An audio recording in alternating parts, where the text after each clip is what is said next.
Por la señal de la Santa Cruz de nuestros enemigos, líbranos, Señor Dios nuestro, en el nombre del Padre, y del Hijo, y del Espíritu Santo. Amén. Señor mío y Dios mío, creo firmemente que estás aquí, que me ves, que me oyes. Te adoro con profunda reverencia, te pido perdón de mis pecados y gracia para hacer con fruto este rato de oración. Madre mía Inmaculada, San José, mi Padre y Señor, Ángel de mi guarda, interceded por mí. Queridos hermanos, vamos a detenernos hoy a considerar unas palabras de Tertuliano. El año pasado, cuando aprovechamos el precioso libro de José Antonio Luarte llamado El Tesoro de los Padres de la Iglesia, que es una selección de textos de los Santos Padres, en ese momento omití a Tertuliano, al igual que a Orígenes, por no ser ellos propiamente padres de la Iglesia.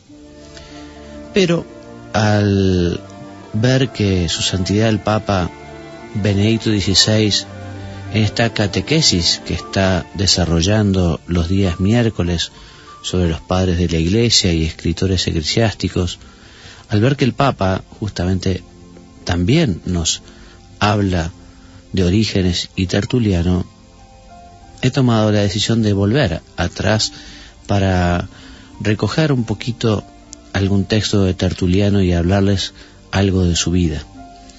En el programa pasado justamente les contaba que el Papa Benedicto habló de este escritor el día miércoles 30 de mayo de este año 2007. ¿Y qué más podemos agregar entonces? Les cuento que los datos biográficos que conocemos de Quinto Septimio Florencio Tertuliano nos llegan a través de San Jerónimo. Sabemos que pasó la mayor parte de su vida en Cartago, donde nació hacia el año 155, se habría convertido a la Iglesia de Jesucristo en el año 193, quizá durante sus años en Roma, donde se dedicaba al ejercicio de la abogacía. Y desde entonces se puso al servicio de la Iglesia. Quiso que toda su formación jurídica y su notable habilidad retórica fuera también un instrumento de evangelización. Tertuliano fue el primero en emplear la lengua latina en la exposición teológica.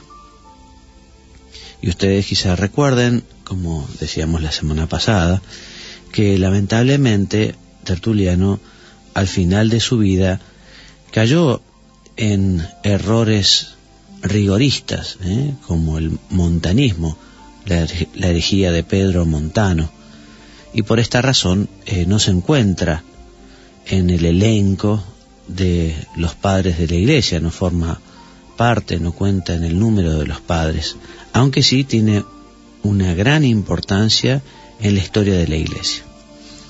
Tertuliano habría muerto hacia el año 225. Y en su época católica defendió con eficacia la fe frente a los paganos y frente a diversas herejías, y escribió obras teológicas y de carácter disciplinario y moral. El libro más conocido es el Apologético, que es un valiente escrito dirigido a los gobernadores de las provincias romanas para mostrarles la rectitud de vida de los cristianos. En este Apologético sigue un programa muy sistemático, muy delineado, y como les decía, se propone presentar a los cristianos como ciudadanos comunes, como cualquier otro, cumplidores ejemplares de sus obligaciones cívicas e interesados por la cosa pública, como el que más, uno más. Por eso merecen ser dignos de todo aprecio que los gobernantes deben tener por los súbditos buenos y leales. Pero vamos a ir directamente a uno de los textos de Tertuliano para después aprovecharlo y sacar alguna consideración para este rato de oración, para esta meditación. Concretamente les voy a leer primero un texto que se llama Sobre la oración, los números 28 y 29, que resumidamente dicen lo siguiente: nosotros somos verdaderos adoradores y verdaderos sacerdotes que al orar con el Espíritu, sacrificamos con el Espíritu la oración como hostia propia y aceptable a Dios, es decir, la que exigió y proveyó para sí.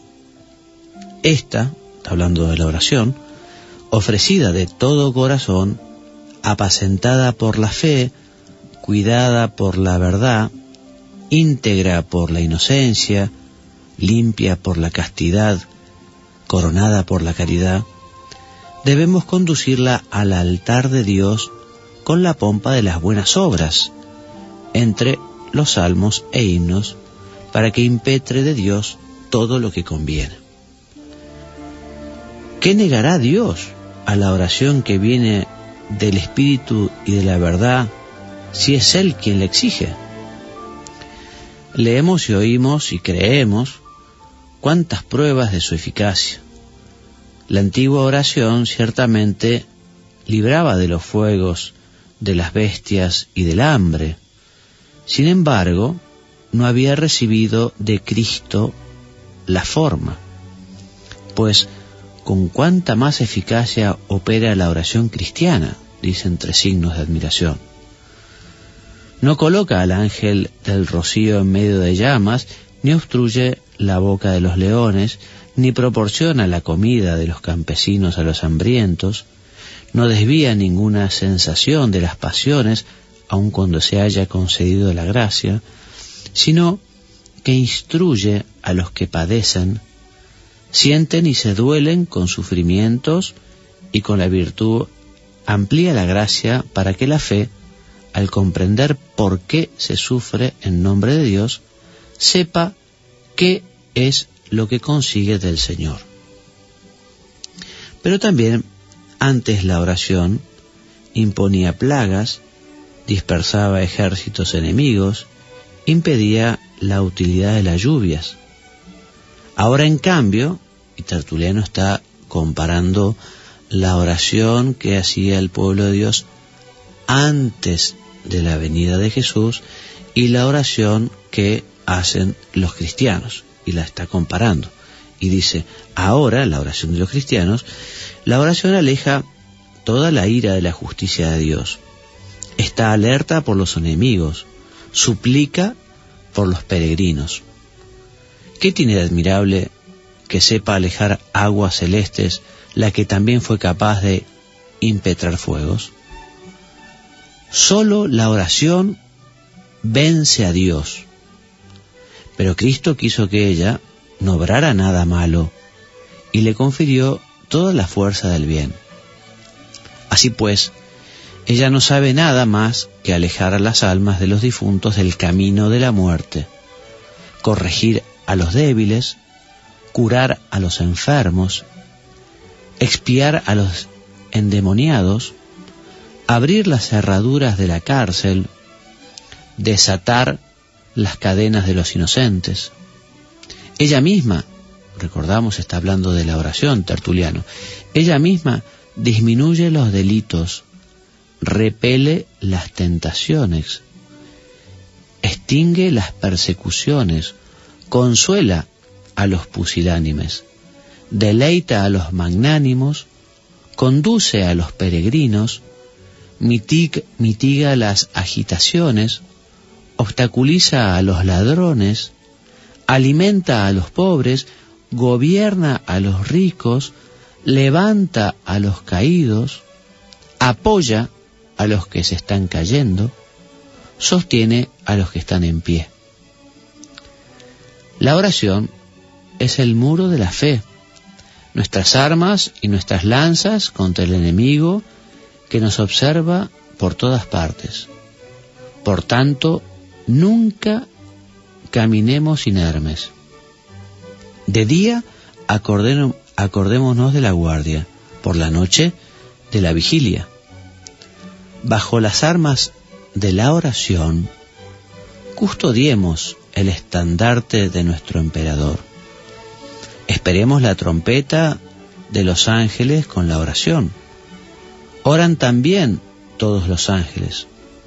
Ora toda criatura. Oran y doblan las rodillas los ganados y las fieras.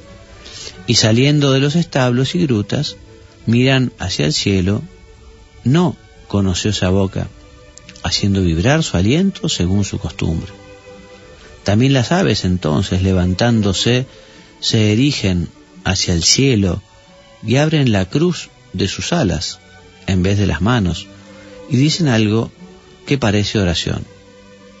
Y termina el texto diciendo: ¿qué más se puede decir del deber de la oración?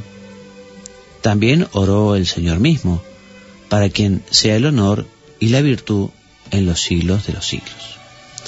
Y hasta aquí este texto de Tertuliano sobre la oración, que según cuenta el libro de José Antonio Luarte, es el primer texto cristiano que aborda este tema de la oración, el primero de Tertuliano.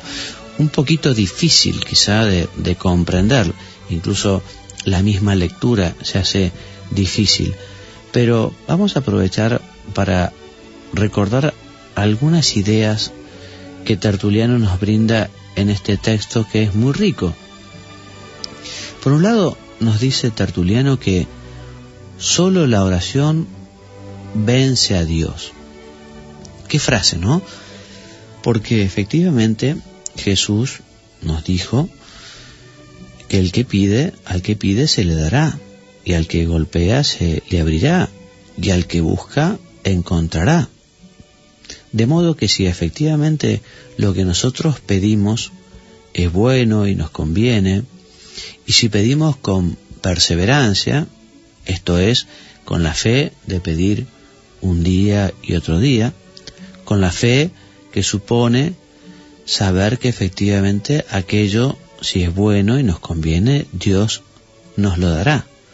Bueno, esta oración, nos dice Tertuliano, vence a Dios, porque justamente Dios, al ver esa oración perseverante, esa oración llena de fe, esa oración del hijo que pide a su padre porque se ve necesitado, porque se sabe incapacitado, porque sabe quién es su Padre, el Todopoderoso, entonces esa oración vence a Dios. Y esta idea nos puede ayudar hoy para hacer nuevamente el propósito de perseverar en la oración, de tener fe en la oración, de recordar que efectivamente solos no podemos nada, pero que Dios lo puede todo, y que Dios es nuestro Padre, y que Dios está tan cerca, y Dios quiere nuestra felicidad en la tierra y nuestra felicidad en el cielo también. Vamos entonces a proponernos, como dice Tertuliano, a vencer a Dios con la oración. Parece una herejía, ¿no? Pero se entiende lo que queremos decir. Vamos a conseguir de Dios lo que necesitemos, siempre que sea bueno y nos convenga a nuestra santidad. Vamos a conseguirlo a base de rezar. ¿Cuánto estamos rezando? ¿Cuánto estamos pidiendo? ¿Cómo es nuestra perseverancia?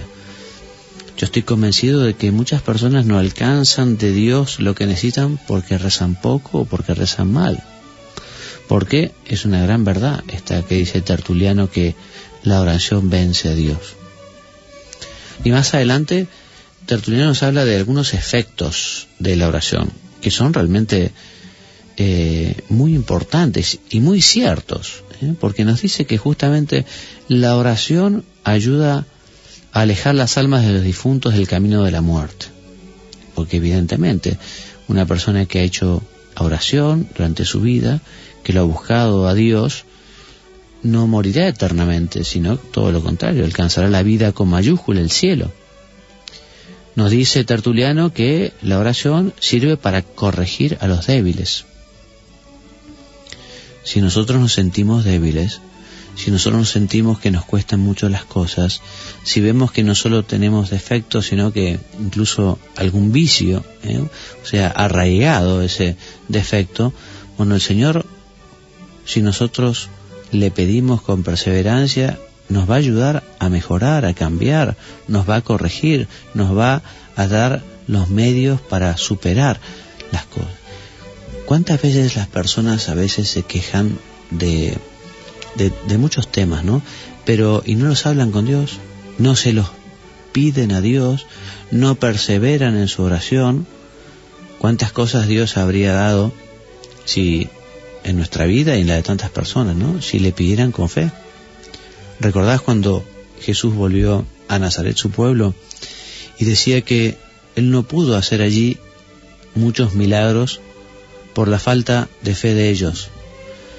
Y es muy cierto.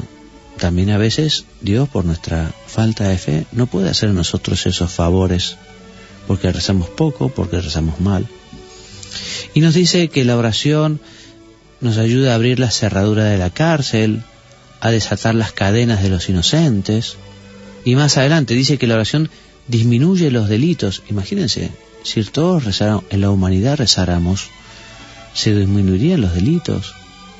Repele las tentaciones. Nosotros queremos superar las tentaciones, hagamos oración. Consuela, deleita, alimenta, gobierna, levanta a los caídos, apoya a los que se están cayendo. ¿Cuántas razones entonces para rezar nos ofrece Tertuliano?